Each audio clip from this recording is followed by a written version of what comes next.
Well, everybody, welcome to Richardson Plano Networking Thrive Mastermind with today's guest speaker, Sally Reid. And Sally will speak today about the 5 biggest mistakes to embracing change. Sally Reid is an incredible warrior. She's a quantum alignment coach, and I'm sure she will tell us what that is, who helps people heal emotionally and physically when other methods of healing have failed them. Her 35-year warrior journey includes degrees from the universities of Colorado and Sedona, along with a near-death experience that afterward expanded her natural psychic abilities. She discovered that she was able to see energy flow in the body and easily trace energetic patterns through space and time to the origin of any issue, where she can realign the patterns to the highest good for her clients who feel unfulfilled, lost, stuck, or broken.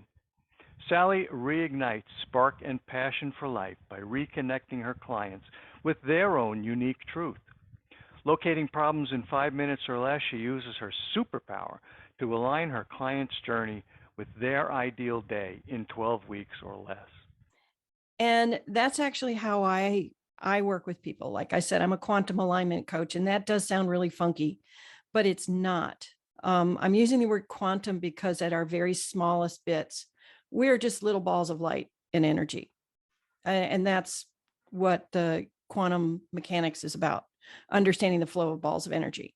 And for some, I don't know why reason, and I could not even begin to fathom why I have that gift of being able to understand what's in the way of you're not getting what you want, or having what you want, or not having what you already have, trying to get rid of something you already have. And so when I talk about quantum alignment, I am talking about having your highest and best understanding of what your pathway is to fulfillment, or to what you're trying to get, or what you're trying to be, or what you're trying to achieve or create, or whatever it is. Because we've all been frustrated. We've all just tried that a million times. Even Einstein talks about it, the definition of insanity. And we keep doing things over and over again because that's what our view is. That's what we see, that's what we know, and that's what we're going to do. And my job is to help my clients see what they're missing and pull it out into the light and say, is this what you want? Is this who you are? Because we don't know when we've been programmed against our will. We don't know this. And so that's my job, is to pull that out and show it to you. And I do it very, very quickly. And I'll tell you how I do it. I do it by having somebody tell me, like when we get together, I'll say, what's going on? What's in the way? What do you think is in the way? And I'll hear their words and travel the vibration of their voice and follow it back to where that thought pattern, belief, energy nodule, whatever you want to call it, is. A lot of times it's a moment in time. Interestingly enough, this is what I've understood. Sometimes it's a moment in our parents' or grandparents' time. And that's what's really interesting, because that's when you can't fight against stuff you don't understand. You either got trained it, or you received it, or you it became part of your, shall I say, operating manual without any experience of your own. And that's really weird. I don't know how to explain it, but I've seen it a lot. And this is what it looks like, in case you're wondering. My mother was worried all the time. I'm showing for me. My mother was worried all the time. I mean, like, that was her, I'm so worried. I mean, like, she was constantly worrying about stuff. But then I came to understand that it was her mother who was terrified. Because when my mother was a little girl, the great crash of 1929 happened, and her family became penniless, and she and her siblings were hungry. And her mother was terrified all the time. And so my mother learned that being worried for your children was what you're supposed to do, instead of what's really there. Now, my mom lived a very nice upper middle class home. My father was an engineer at Kimberly-Clark. We had no food insecurities whatsoever.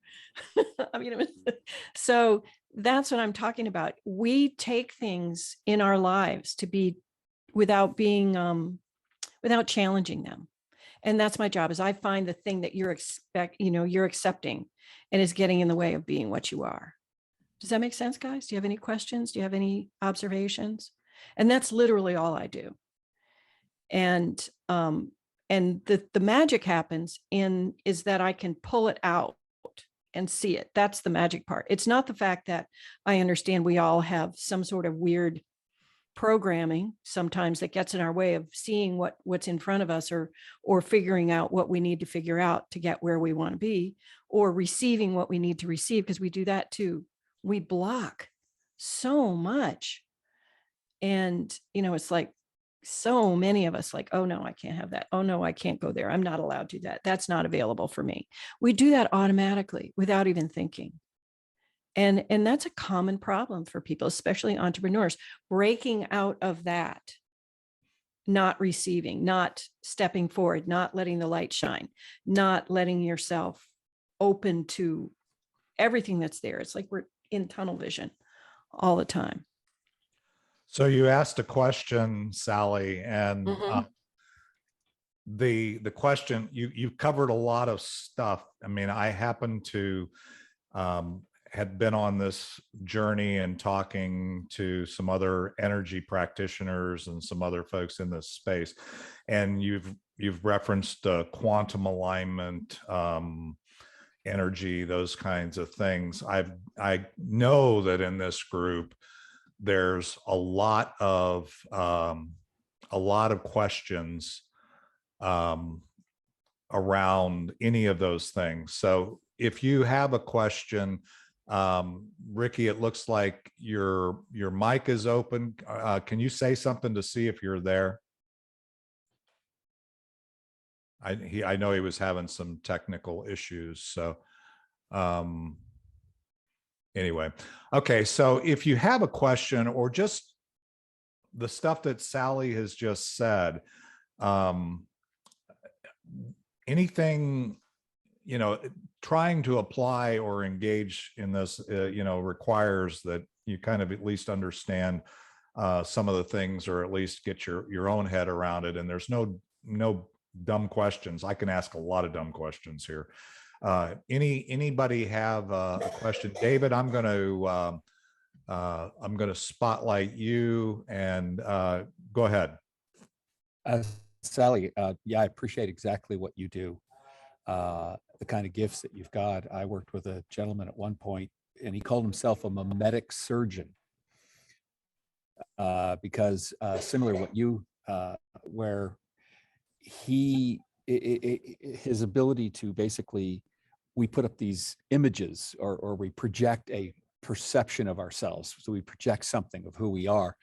But he said the ability, he could dissect what you say, your language would actually reveal what's to your soul. And he called himself a mimetic surgeon, because we inherit all these memes, these mimetics that basically do the same thing, that lock you down, and I appreciate this group, the whole zombie thing, which is most people to go through their lives is sort of in a zombie trance, self-imposed limitations, walls up, without reaching full potential or full possibilities, and not meeting their, I guess in what you're trying to do, are you trying to find people's authentic intentions for themselves, who they're, Well, who they actually, are, I started out, doing? yes, I do that, but I pulled it back. I narrowed it, because it used to be, which was really weird, is that, and I can still do it, is like, if you have a chronic illness, I can find out why it's there and help you change what needs to change so your body can heal, because our bodies are amazing. And with the help of a doctor, and, because doctors can't heal everything, but if they're fighting against a pattern, let's just call it a pattern, like a standing wave, like a rock in a river. if they're fighting against the pattern, no amount of medicine and thoughts and prayers are going to make that rock move out of the river. And that's what I can do, is I can find out what caused that rock to be in that river and pull the freaking thing out. And that's how I started. I mean, I started with breast cancer. I worked with people who have kidney stones. There were a lot of kidney stones and frozen shoulders, not gonna lie, and stuff like that. But I felt,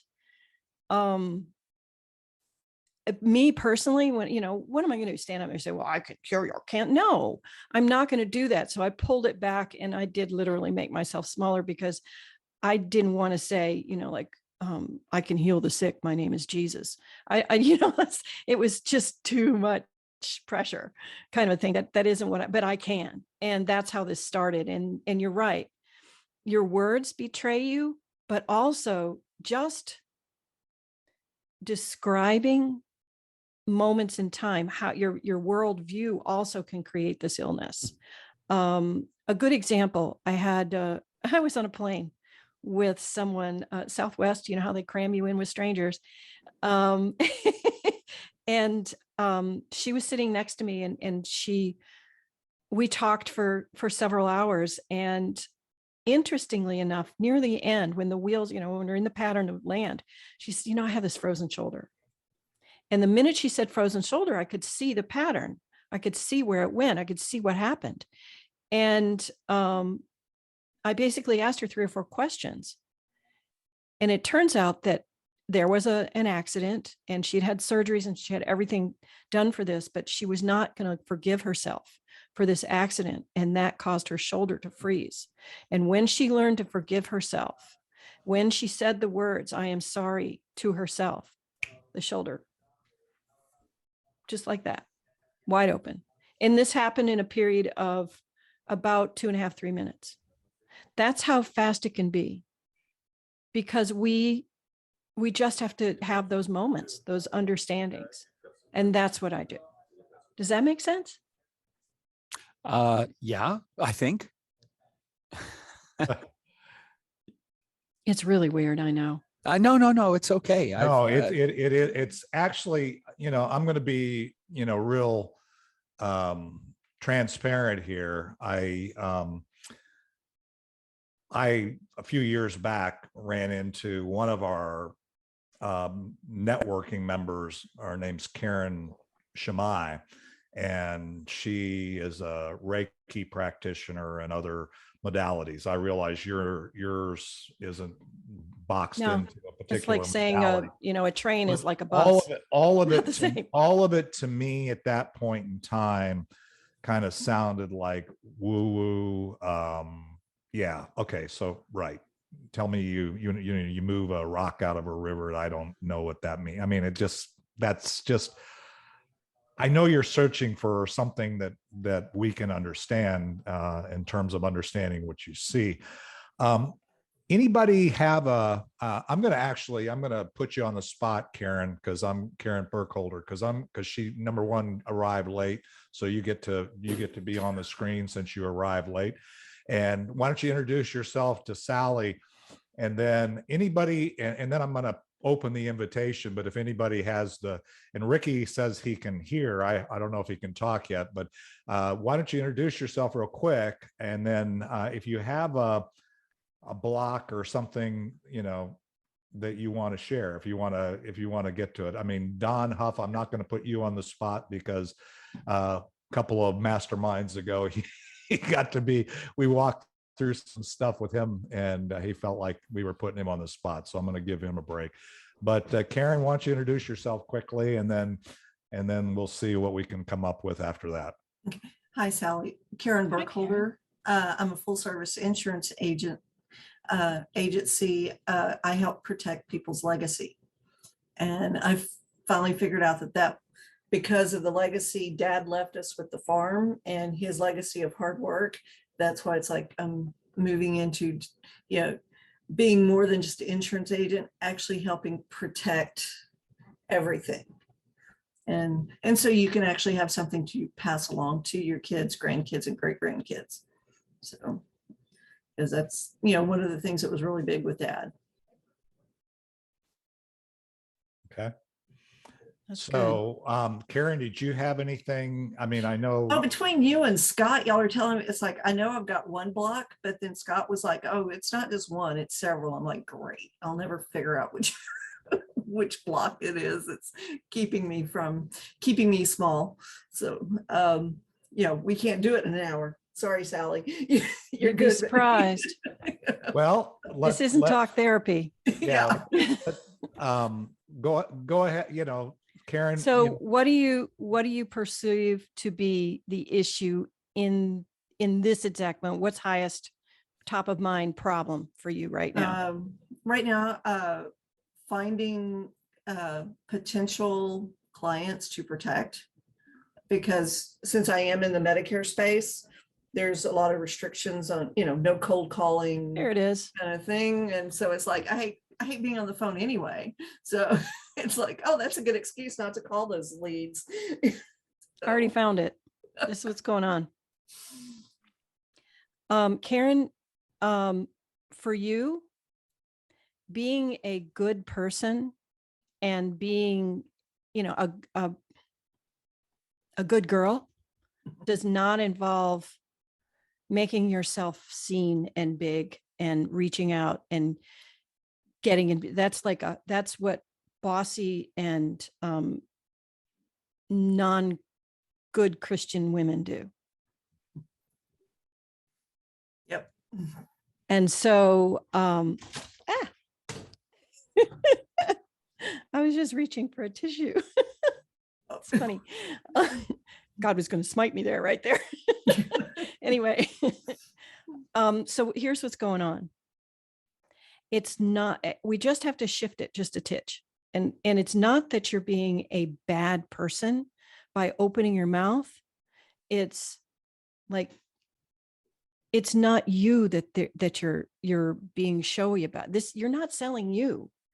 You are selling the word of protection. You are saying, I am here to help you, instead of, I'm here to help you. I'm going to help you. Please accidentally find me, please. And I did the same thing because I had the same training. So that's why it was so easy for me to find it in about 3 seconds. But there's more. Wait, there's more. Of course there's more. Yeah. The issue with getting clients is because you believe there's only one way to get, one or two ways to get clients. The traditional way is, your marketing system, which is a phone book or that kind of thing. But there's other ways to get clients, and you do live in a community.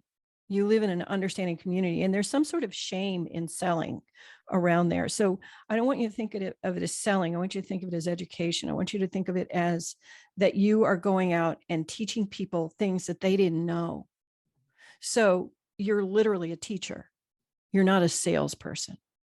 And so if you change yourself to, you're spreading the gospel of protection, then how dare you keep your mouth shut? How freaking dare you do that? Does that make sense? That makes and sense. So I'm just going to go in and find that little piece of shame, because that's all it is embarrassment and shame that's stopping you. And shame, by the way, guys, shame is like the number one buzz killer of everything. It's put on this earth to make us just get small in a big hurry. Mom always told us we are not salespeople in this house. Because when my brother bought the expensive knives to go, he had to buy the sample kit, and she shamed him all that weekend when he came home from A&M. There you go. And it's like, we are not salespeople in this. So I never. But really you tried. are. But we all grew up to think that salespeople were sleazeballs. That was the Yeah. model that was put to us as not salesmen. Mhm. Sorry. But you're not a salesperson. You're an educator. And that's why I wrote the books, and then created the workbooks. You're an educator. So we're going to just take that whole salesman idea off of you. And we're going to just, let me see, where is it? It's right here, right here, right here. Yes, your mother shamed you. That's why I said there's shame in there. Mhm. Shame and embarrassment. I was like, and then there's one more thing before that. And it's about the kind of, it's not like it's not the salesman, but it's the kind of people who make themselves obvious and seen in the world. Like those kind of people are not the right kind of people. It's pride. How dare you be so prideful? Mhm. Do you get that? Mhm. So that's it. That's 100% of what's going on. And you're going to stay small no matter what you do. You could buy a billboard on I-10 and nobody will come to you because you are afraid to be seen. So let's find that place in you that is afraid to be seen. And we're going to essentially let her out of timeout because that's where she is. She's in timeout. Mhm. So if you will, close your eyes and I want you to imagine the front door of your house that you were living in when you were 7 years old. Close your eyes. And I want you to go up to that front door and walk back to the bedroom where you slept. And if you shared a bedroom, you're the only one in there. Peek your head in and you see your little 7-year-old self right there. You see yourself. You're right there. And you say, hey, baby, what's wrong? What's wrong? And she's fixing to tell you, isn't she? That's right. And just so we don't get too emotional, because it is super emotional, I just want you to open up your arms, say, come on, baby, come with me.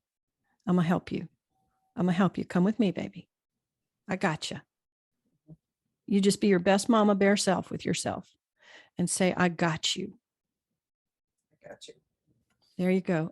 Now ask her, does she want to leave this time out? Does she want to get out and be herself? Does she say yes? Or is she too afraid?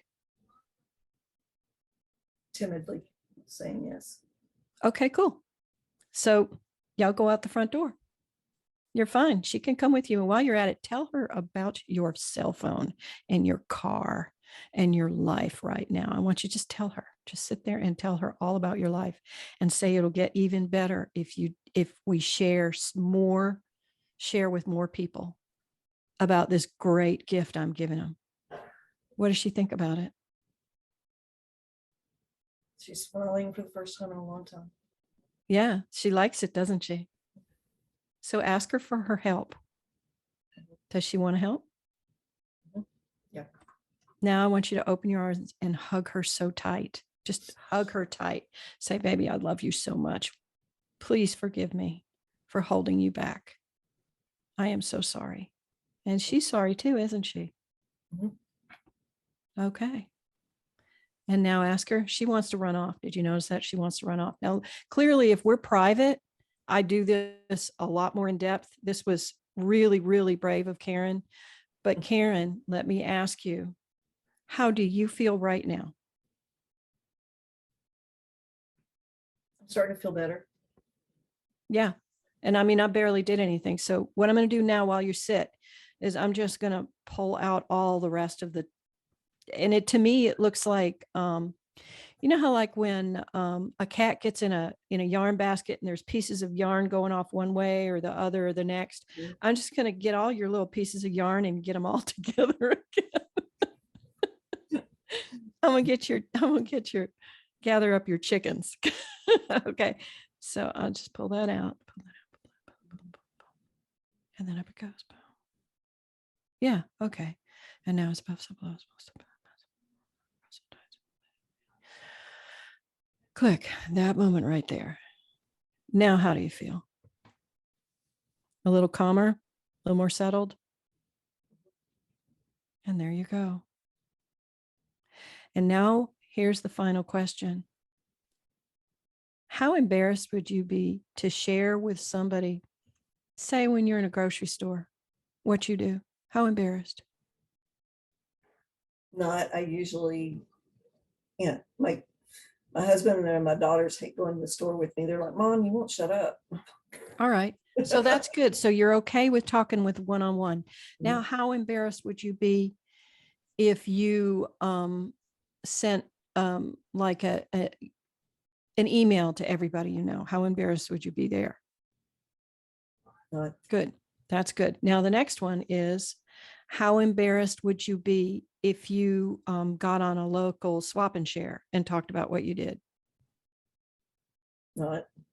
Good. Mm. How would you be if you contacted everybody who has a family member who is in the hospital an elderly family member in the hospital? How embarrassed would you be about that?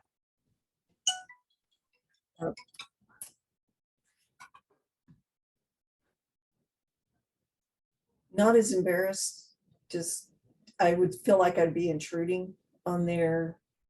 Oh, you don't have to go to the hospital. You contact them like by Yeah. letter or by, are you protected? Or somebody that is looking for, like, could you partner with somebody who helps people who are looking for nursing homes, because they need to protect before they go in the nursing home. It's like, it's that type of outreach. Like, how embarrassed would you be to do that? Not, I mean, I'm already trying to work with some lawyers that actually set up and do, like, help them get ready. Who else could for you, that I mean, next what I'm stage. seeing is like, there's even more things. You can work with doctors. Mhm. You can work with, oh shoot, I can't even imagine all the different peoples, but there's, like nurse practitioners, home health situations. You work with all these people, but you need to work even earlier. Which Right. And so how about if you host education nights? Would you be embarrassed to do that? No, I've already got several set up. Yay. Good. So let's find out what else is holding you back. It's not that you're afraid to call people. It's the shame right there, right? It's still right there in the core. It's the shame of selling. So repeat after me. I am not a salesperson. I am an educator. I am not a salesperson. I am an educator. I educate people to protect their legacy. I educate people to protect their legacy. How does that feel? Does it feel true? Yeah. Good. Check for shame. Yeah, there's still some shame there. What feels shameful for you?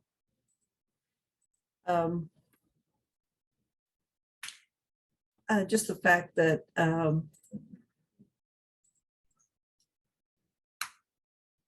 I feel shame that I use God's money from, when we did sell the farm to build a business, and I'm still back where I was before.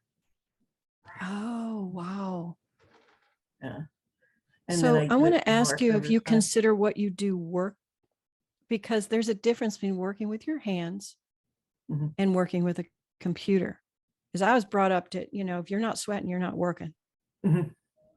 Were you brought up that way? Oh yeah, I was brought up on a farm. So I raised my kids on a farm. Bless their hearts, they're the same way. The miracle I ate chickens, because chickens were my job. That was my chore. Mhm. I hated feeding them. Really, my kids loved it, but at least they said they Oh, loved I it. hated dodging the chicken snakes and the copperheads that were always out in the chicken coop. Oh yeah, that would do it.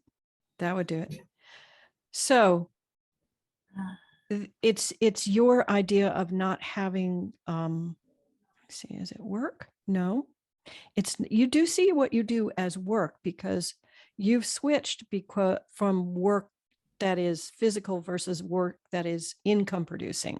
That is allowed, but what's missing? It's the shame. Again, more shame.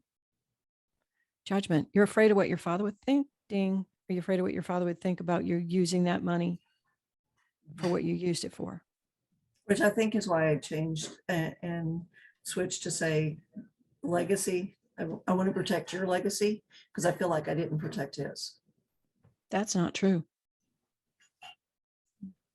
And you know why it's not true? Here's what I'm going to say. You set yourself up in a situation that is going to help hundreds and hundreds of people in the next year or so, correct? Yes. How would he not want that? Oh, he would love that. There you go. So how did you bring shame and bring judgment on yourself from using that money to create that good? Explain that one to me. Yeah. Yeah, that one's harder. Mhm. Mhm. Yeah. Do you want to say something, Randy? Yeah, I mean, I'm listening intently to this, and I think I'm slightly older than Karen, but I think many of us are of the generation that were brought up that all salespeople were sleazeballs.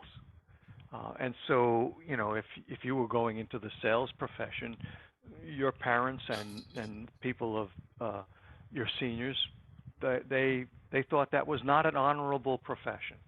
And how they came to that, I guess because they had been burned by a salesperson at some time in their life. But I agree with everything you said, and Karen is furthest thing from a sleaze person, salesperson that I've ever met. She just isn't. It's just not in her nature. It's not any part of it. And the fact that she comes to it from being an insurance agent, and that's not your intent. And that's what you need to look at, is your intent. Your father would be proud of your intent. Your intent is to protect people and help them. I mean, what kind of a good person would I be if I saw somebody, you know, about to put their parent into a nursing home and they haven't protected their assets? Where are all those assets going to go? Yeah. Because if it's not set up correctly, and if they don't get the long-term care plan before, and see, that's your gospel. You need to preach it. That is your gospel. I am here to help you. Yeah. So, let's go back to the next part. Yeah, that was a good shift right there, because that literally is a protective gospel. I mean, I, as a real estate agent, used to tell people this, and I couldn't help them at all. I'm like, wait a minute, you're buying this house for your mama, you better be on the warranty deed. Mm-hmm. Mm-hmm. I'm sorry. We don't want the nursing home to get this in 15 years, that kind of a thing. And that's exactly what you're doing. We need to you literally protect people's lives. Mm-hmm. You protect them from disaster. How is that not the work of an angel? Think about it. Yeah. Is there anything that would be slimy about what you do? No. Thank you. So let's talk about your resistance to the telephone, because I have a feeling that is also related to salespeople that used to cold call houses. Mm-hmm. Is there any way that you can get incoming calls? Because there's a lot of people doing incoming calls. The incoming calls, the lead companies that will do call transfers, they're expensive, and usually when the clients call in, they're like, we didn't ask to be transferred to you, and there goes $70. Yeah, well, that's not what you do, baby. You know what you do? You have a simple display ad on Facebook that is just for your hometown. It's inexpensive. You can do it on Instagram. You can do it on Facebook. You can do it on TikTok, for heaven's sakes. Mm-hmm. They're inexpensive, and the nice thing about them is you can keep them just in your geographic. You can decide. And then you just say, click to send me a message, or click to fill out this form for contact, or click for whatever. And it's inexpensive. And that way, they want you to call them. Have you thought about doing it that way? Yeah, I've done some Facebook ads before. I've done those. Facebook ads done poorly can eat your money worse than those transfer things. Mm-hmm.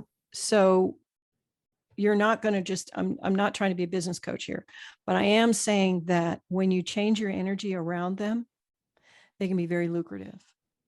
And it's the new way now is to tell a story, is to, this person is so happy that I helped them with X because this would have happened.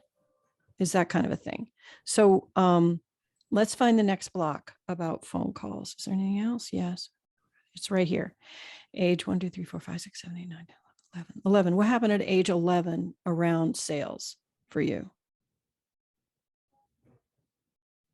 Or around being seen, being shown and being seen?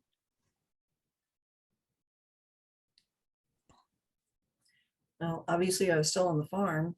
I can't pinpoint anything at, let me look. That would have been 5th grade. I'm hearing the word project. Did you have like a project at school? Are you kidding? It was nature's. 4-H. Were you No. in 4-H at all? No, No. it costs money. Yeah, I know. Oh my God. It's because you wanted to do something and they wouldn't let you. Oh, that would have been senior year. Oh, it was before that. There's more than one. Senior year was a big one, but it was 1, 2, 3, 4, 5, 6. Yes. And then, yeah. And there, and then there. So I'm just going to mark all of them 1, 2, 3, 4, 5 times where you came to them and wanted to do something. And there was judgment and shame saying no, along with money is too precious. And that's the charge that you're having, that your father squeezed the life out of every penny to collect it for you. Do you feel that? Yeah, it was more mom than dad. But yeah. She's the one that put the energy on it. Mm-hmm. Of his work. Yeah, he never opened his mouth about it, but she did. Mm-hmm. She was his mouthpiece anyway. Yeah, and he didn't add her to the checkbook till I was in high school.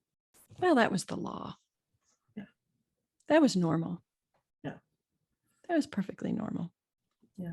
So I want you to notice how you feel about that money.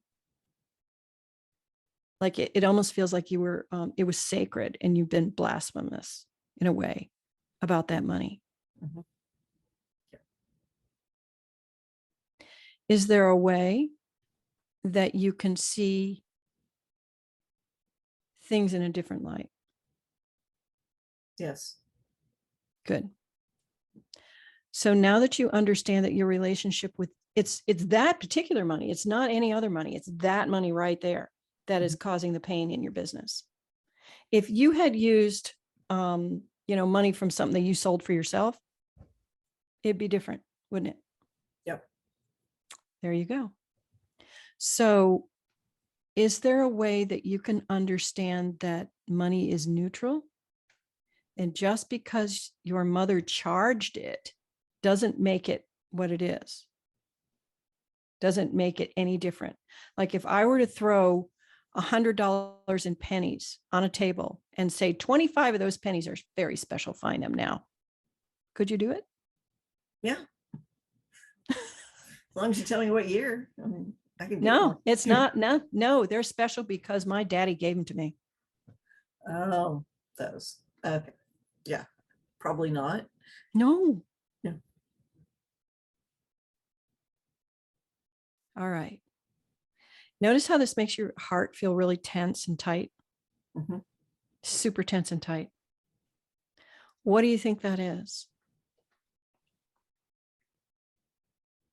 It's also in your throat too. I feel it in your throat and your heart.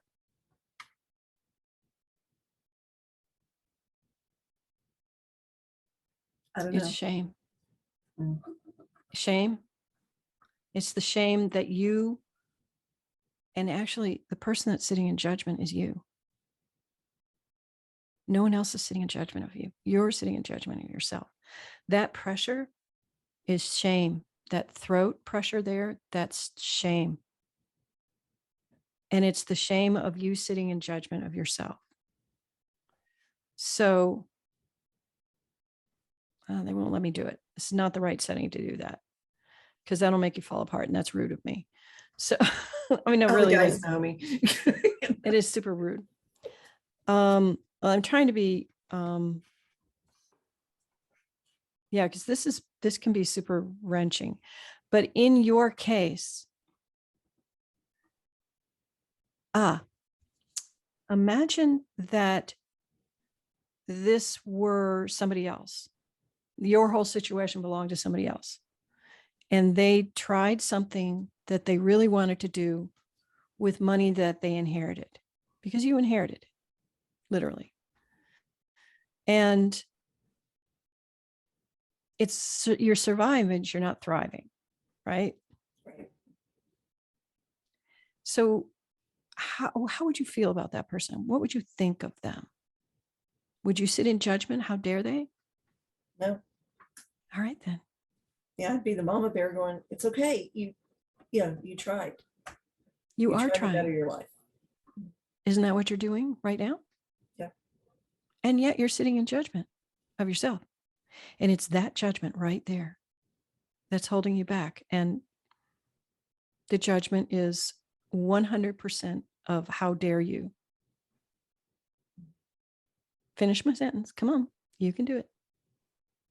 How dare I use that money for insurance when I should have used it for real estate that we knew was working.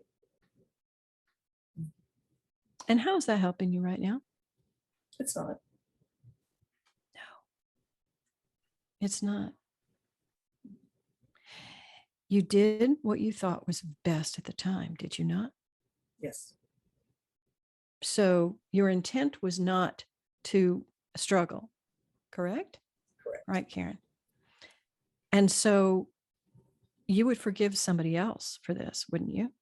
Oh, yeah. And is there a reason you can't forgive yourself? No. Yeah, you did the very best you could with the tools you had at the time. And now you truly can succeed once you let go of the judgment and shame around that. Because it has to do with the quote unquote salesy shame around, you get it? It's all in one big bundle. That's why there's more than one block. It's all in one big bundle. But if you were counseling somebody else, a girlfriend, who were in the same situation, what would you say to her? It's okay. And you were working to build your business because you always wanted a business. And so you put everything into it, including your inheritance, to build it. Because you believed. Because you believed. Do you get that? So I want you to give yourself that same grace. Believe. And instead of not allowing yourself to learn, because that's all you've been doing is learning. You haven't been failing, you've been learning. Correct? Correct. I feel like I'm almost to the number that the light bulb guy, Edison. Yeah, It's there. It's right I've there. done And you that know what your many light bulb times. moment is? Mhm. I'm going to tell you what it is. It's, I am good at what I do. There's your light bulb moment. There is no shame. I am a teacher. I am good at what I do. And once you own that goodness and talk to yourself as you would talk to some, give yourself the same grace that you would give your friends, then there won't be any blocks. I want you to hear the way you talk to yourself when you talk to yourself about your business. The how dare yous, shame on yous. What would daddy think? La, la, la, la, la, la, la. What would mom say? Bama, bama. How's that helping? Is that helping you? No. Not at all. So instead of saying that, you're going to say every day, and every way I get better and better. I feel divinely guided in this moment, and I will give myself the grace to fail and to learn. Correct? Correct. Those two things, whenever you start saying something nasty to yourself, you just say those two things. It will change your trajectory. Because this is what I want you to think of it as. So you have your glasses of judgment. Here, let's find my judgment glasses. God's going to smite me again. Here we go. There's my shame glasses. There's my judgment glasses. And all I can see is how crappy I'm doing. And then let me change them to, oh, that's my friend. Oh, she's doing okay. I forgive her. Her intention was not to do wrong or be bad. Her heart is good. Do you see that about yourself? Mm-hmm. Give yourself that grace. Now, how do you feel? Like a load's been lifted. I didn't hear you. Like what? Like a load has been lifted. Very good. Because you can do this. Mhm. You actually can do this. Yeah, I was And- at a conference last week and I was showing some of the ones there, the 3 books, the 3 workbooks, including 2 dentists. And they were like, oh, this is perfect. And I, part of me, I could hear that 7-year-old going, it's like, what, you need their permission to do this kind of thing. You don't. You need to, I'm serious. You're there. You're there. Those books, those are gifts. Those are amazing gifts. People don't have those books. You've got those books. Mhm. And I would contact every single realtor in the area that sells it, because you know what happens? They're going to sell their house or buy their house based on a change in their situation. They need those books, don't they? Oh, yeah. I know you can do this. Do you know it now? Yes.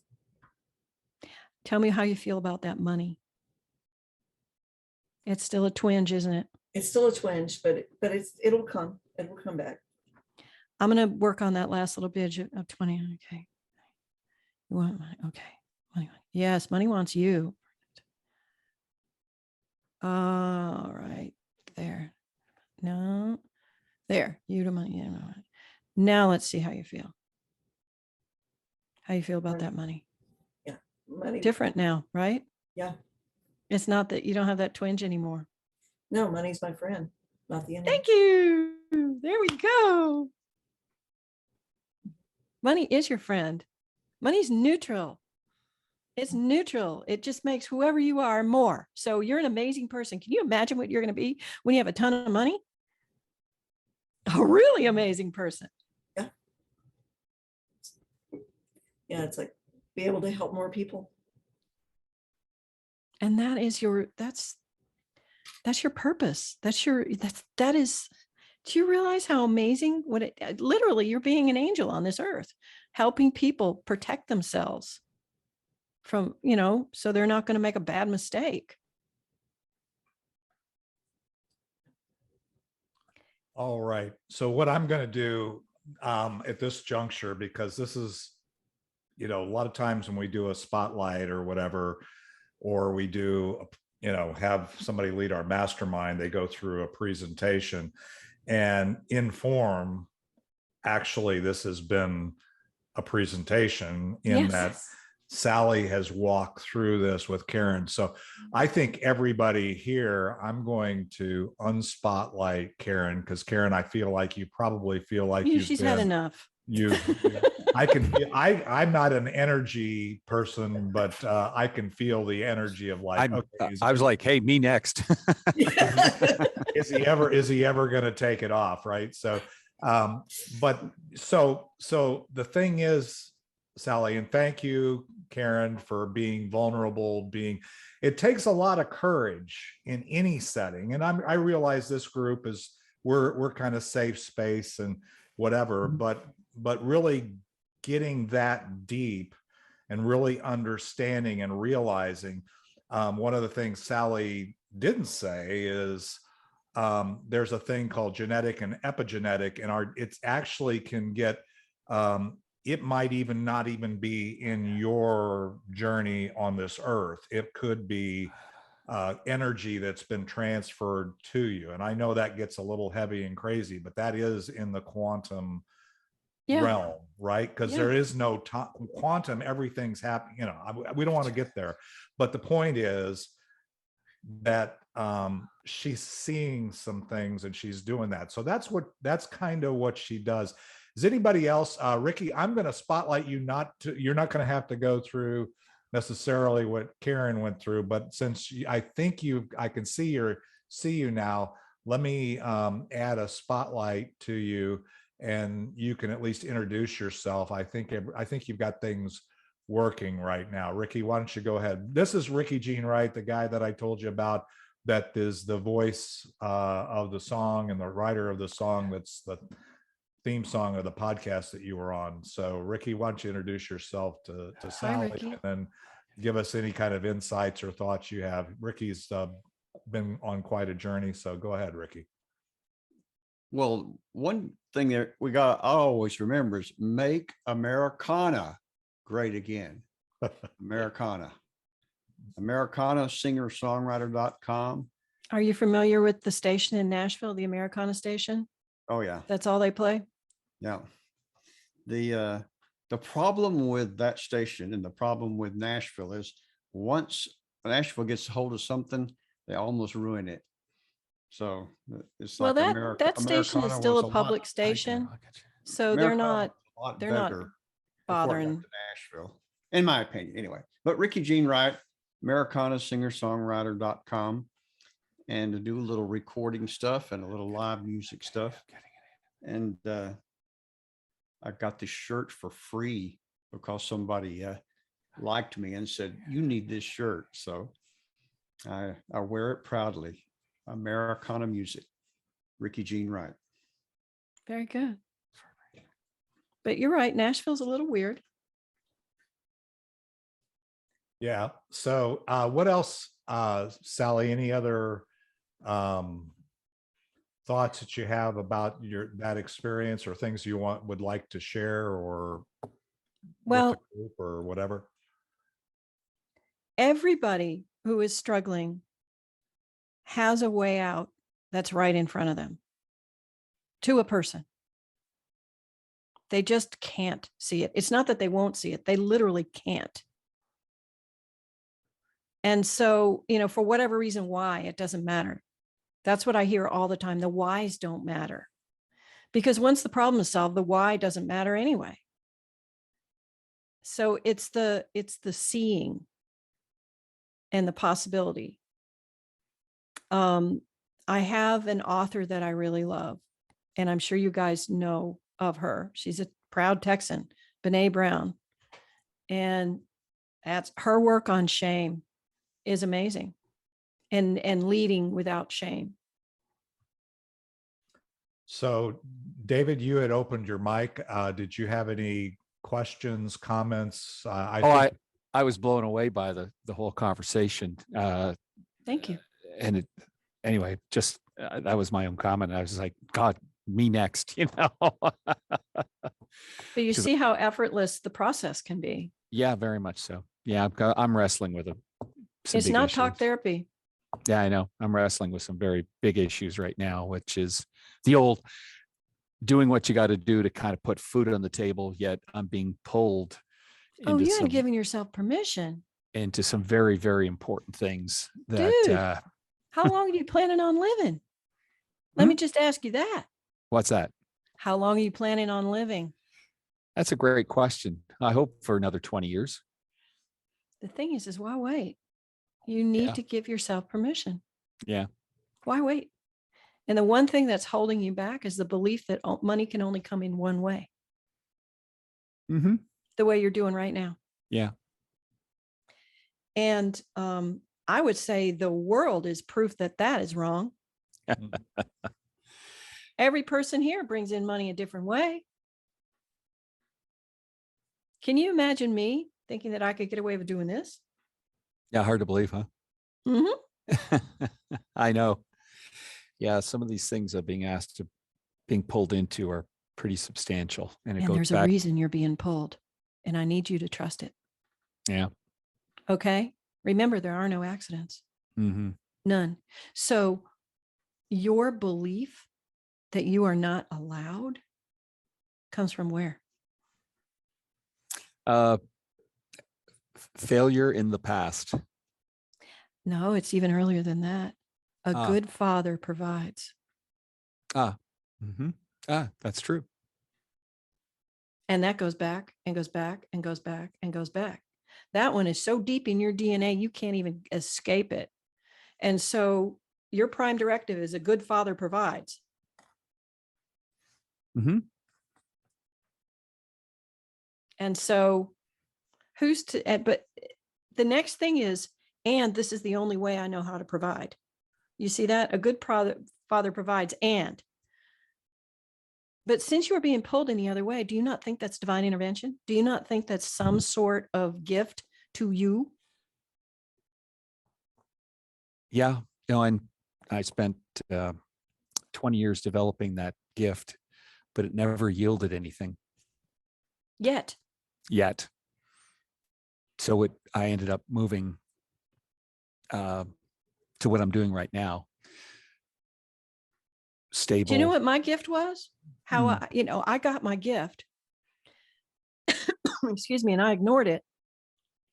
And then I ran into the real estate market of 2009. Yeah. And we had to file bankruptcy. And so I went, I better do what I know that when I'm being pulled to do.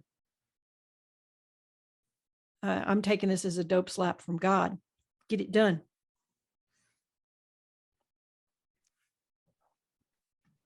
Make sense? Yeah, I had a similar event happen in 1996. And yet you were working on, here's the thing. For you, it's simply belief in your path. Mm-hmm. That's it. You don't trust your path and your gifts and this path, this thing that you're being pulled to, this amazing thing that if you closed your eyes and fast forwarded 6 months and it was successful, how would you feel? That a lot of what has happened in the past has been worthwhile. As God is my That witness, all- I showed them. No, it's not even showing. That doesn't matter anymore. It's just a matter of all the trials and tribulations would have been worth it. So now we're back to permission. Are you going to give yourself permission to receive that? I guess I should. Oh, the S word. Should. Uh-oh. Don't shit on me. Yeah. How about I guess I can? Or I guess I will? Or how about maybe I already have? So for you, David, here's the thing. If you allow yourself to just look at each one of the quote unquote reasons why you are not moving towards this passionate, amazing thing that is available for you, they're pretty flimsy when you think about it. What's the worst that could freaking happen? There's a lot of them. It's just picking which one. Yeah, but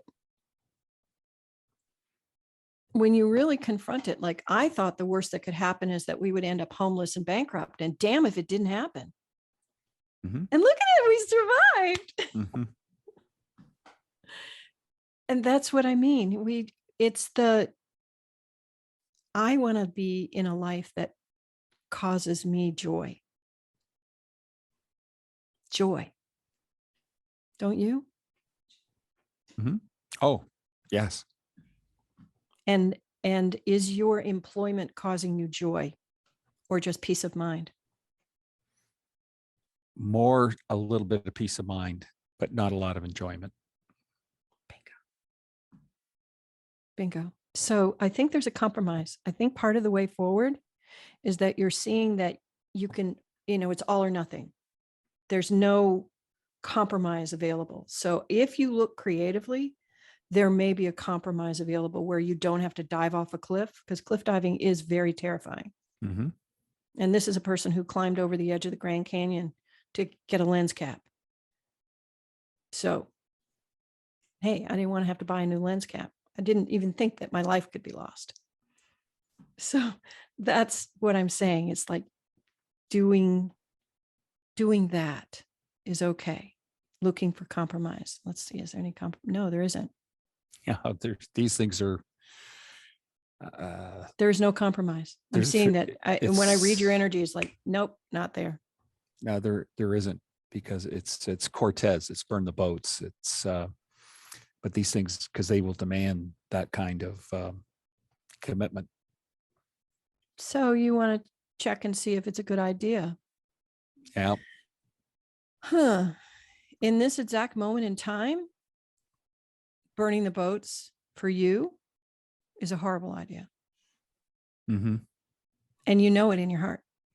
That's why I said that's why I described it right from the beginning. I'm being pulled into some very substantial things, but I can't burn the boats. I don't think it would be It's a terrible idea for you in this exact moment. at this moment. But that doesn't mean that it can't change. And it doesn't mean that you can't prepare to, get the gap a little smaller before you leap. And that's what's going on with you. That's exactly what it is. Yep. All right. Well, actually, we're getting close to the land the plane time. So, David, I'm going to let you off the hook here. That's fine. I appreciate it. And but again, let's do this. Let's, you can even open up your mic, but let's give Sally a hand, because this was I don't know. Some people, I don't know what the spectrum of reaction is here. Could be from bizarre to inspiring and everything in between. But I will tell you that this stuff is real, and the limitations we put on ourselves, our zombie mind is very strong, and it has roots that go well beyond even our own life experiences or life and death experiences. I would encourage you, Sally didn't get into it. She tells her story on Warrior versus Zombie. She died twice. So it's interesting to hear that perspective, and it kind of informs her gift and the gifts. I won't limit it to one, but her gifts. And so I encourage you to listen to that. I posted her sallyreid.com hot link in the chat. And I would, again, as always, I would recommend you click on that now, while those that are here on the Zoom, and I'll post it on the show notes. Sally, is there any other place you would like folks to go if they would like to have at least, I believe. Well, I don't have the link live yet, but I do have something that I think will be super interesting. Is I'm starting a weekly mastermind, just like you. Mm-hmm. But it's different. It's going to be doing what I do every week. And there'll also be, it's a platform where anybody can visit, and they can hear the replays and get, like we're going to do actual guided meditations, healings, like it's going to be total safe space. It'll be similar to what happened here today. Anybody can come up and ask their question, and they'll receive it, what they need. And we're doing this once a week as a mastermind. Okay. And soon that link will be live, and it'll be able to be found on my website, sallyreid.com. Okay. So if in the meantime we go to sallyreid.com, I know on that website from our conversation on the podcast, and there are some links on the podcast show description, I believe, where they can apply. I think as I recall, to work with you like in a one-to-one, it's an application process. Is that right? It is. Well, and here's why it's an application. And I want people to know that it's not that I'm so busy, I can't work with you now. I mean, yes, I am busy, but it's that I want to know whether or not you'll get good or, like I want to be able to know that I can actually help you. Because like we mentioned, some of it's in your DNA, some of it's in so deep that it's not available for change if you don't want it to change. But I can say literally everything is available. It's up to us whether we want it to be available. Yeah. And I today understand that more than I did, in the past, because in my simple-minded way of translating what you said was simply that we have to give ourselves permission, or be willing to give ourselves permission to allow you to do your thing with us. Yeah, I'm redundant if you give yourself permission to begin with. Right.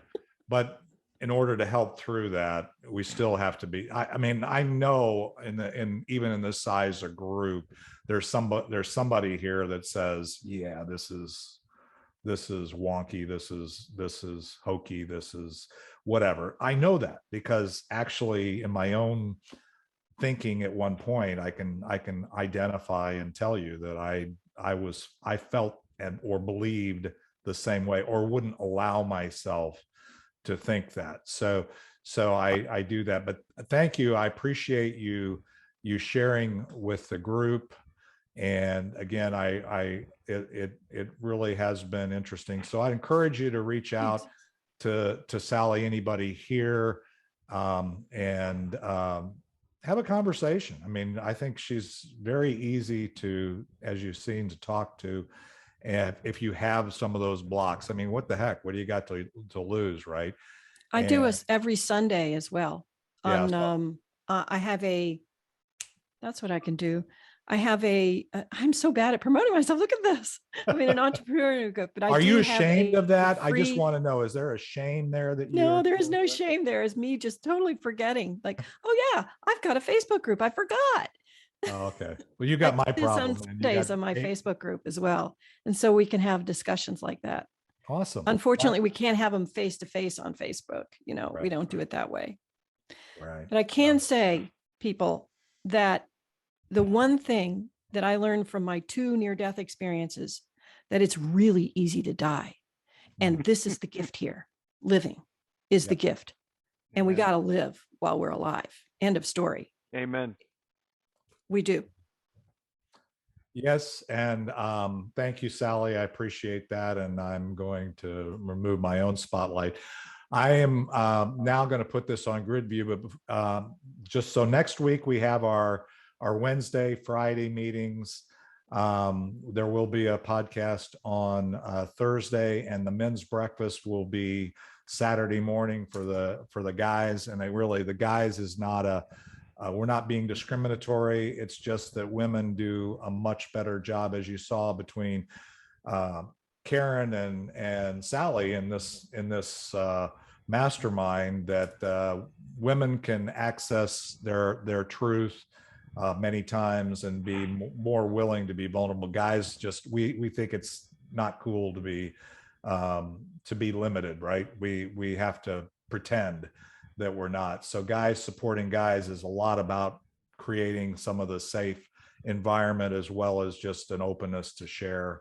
And it's only an hour on Saturday. So I encourage you to be there.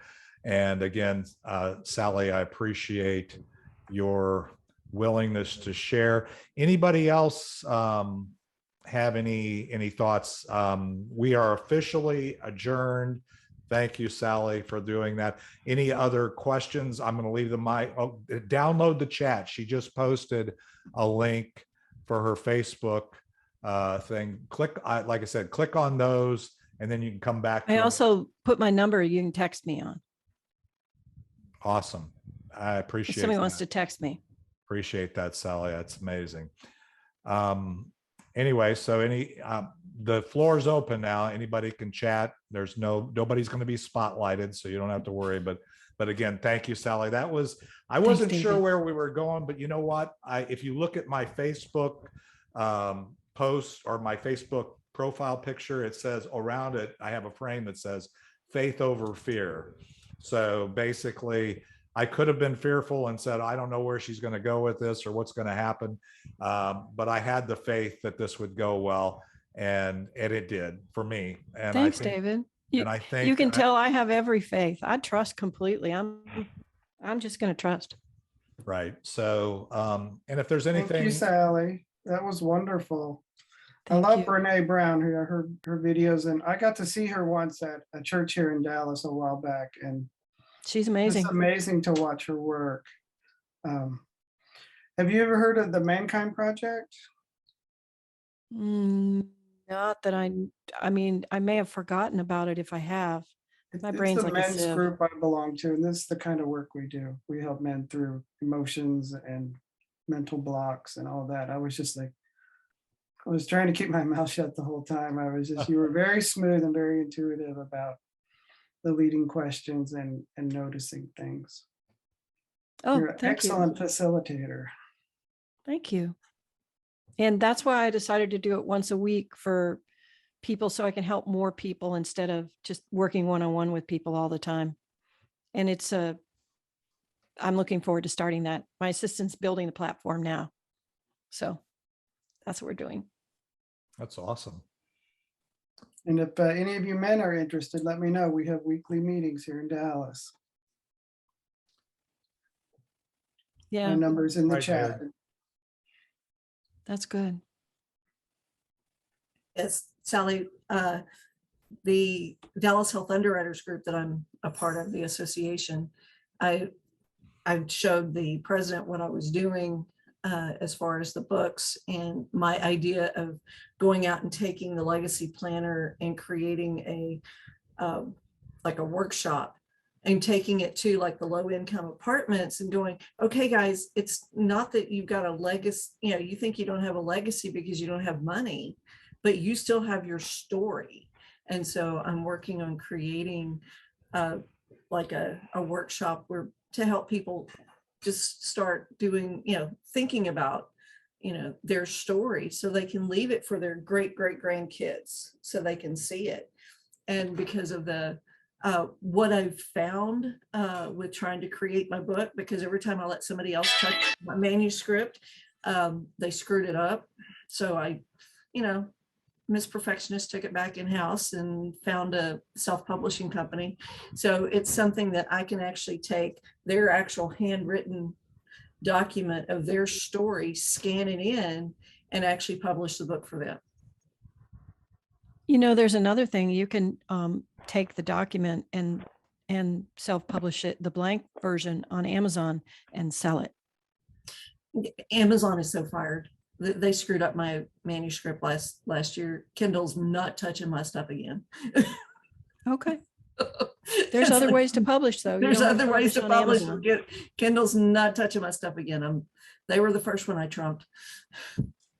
Okay. But definitely, go out and spread the gospel of what you're doing. It's super important. Yeah, because I'm just thinking it's like all the apartments where there's the low income, especially, the Dallas Housing Authority, they're sitting there and they think they don't have a story to sell, to tell their kids and grandkids. And it's so important that they do have a story.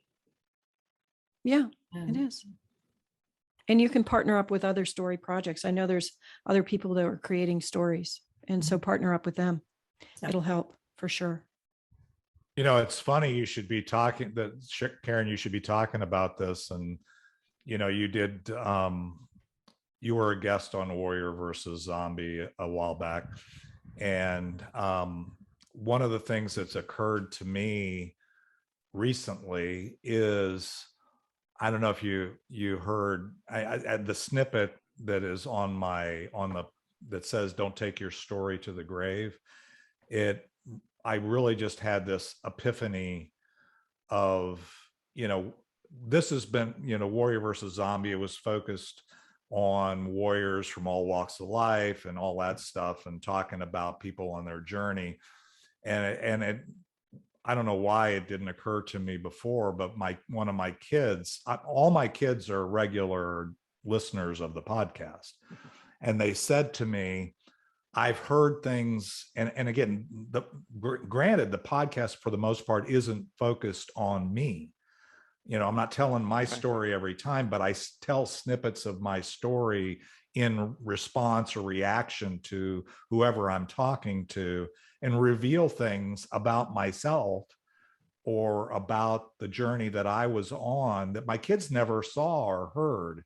And I've had them kind of come back and say, wow, I didn't know that, or I didn't see it that way when I was growing up. And I got to thinking, just doing that kind of discussion with somebody, maybe the podcast is intimidating, but I've kind of gotten this pull lately, since we were talking about that pull before, to start interviewing people, not heavily produced or anything else, but just having conversations with people, and really just, it's not a promoting their business, but telling their story. Just 30 minutes, 40 minutes of, hey, how did you, tell me where your story began and where you go. It's not like, okay, I was born at night, but not last night. That I don't mean, but what is it? What's important? We'll get Richie to write a song.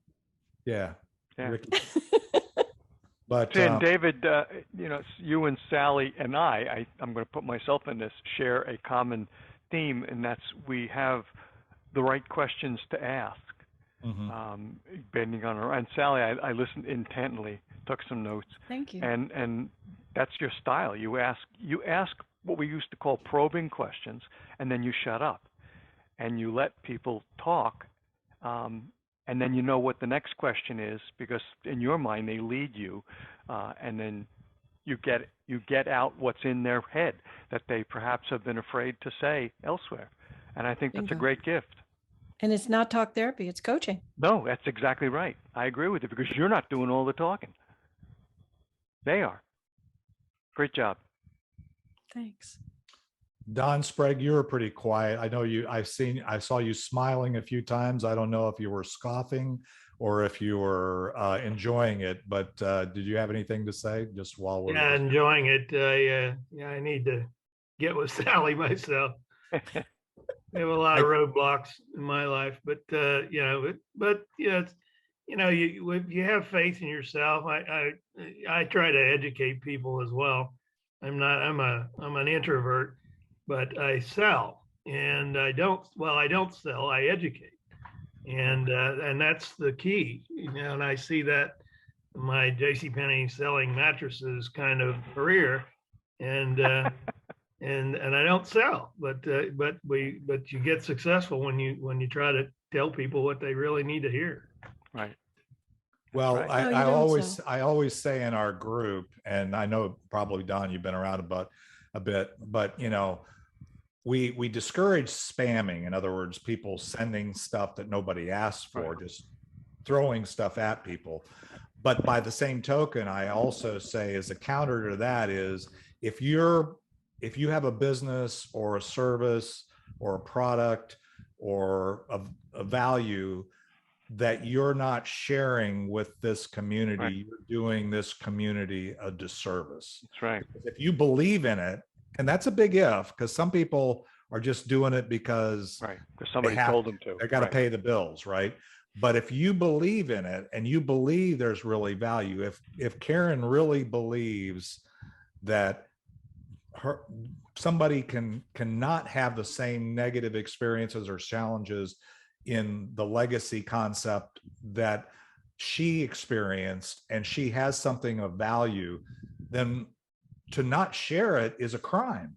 I mean, it's a disservice to everybody. So once you flip that switch and realize, it's just like I lost 70 pounds. I tell people all the time, I'm an evangelist for eating healthy and all that kind of stuff. It's not because I don't even monetize it, but I had the experience, and I feel I'm doing somebody a disservice if they don't at least understand what it took for me to get healthy, right? Or to get, so it's all in mindset. It's all in removing the blocks, if you want to talk about what Sally said. So it's brilliant. I love it. I really appreciate everybody participating. I was a little worried about being the Friday before Memorial Day, that it'd just be me and Sally and Randy maybe talking again. So I'll always be here. I just, to be fully transparent, I am very grateful for each of you, for Don and Karen and Ricky and David and Randy and everybody showing up. I mean, you guys and Sally, of course. Thanks for having me. Yeah. Well, thank you for sharing. I think I love your gift. I know there's probably more in the future, and we'll just see how the world unfolds. So if there's anything, as I tell all of the folks who have served our community, now that you're part of it, you're part of our community. If there's any way we can serve you, you're welcome to reach out, and I'll make sure I connect you with people in our organization. And thanks, David. That's really sweet. He's a ray of sunshine in an otherwise darkening world at the moment. Yeah. Oh.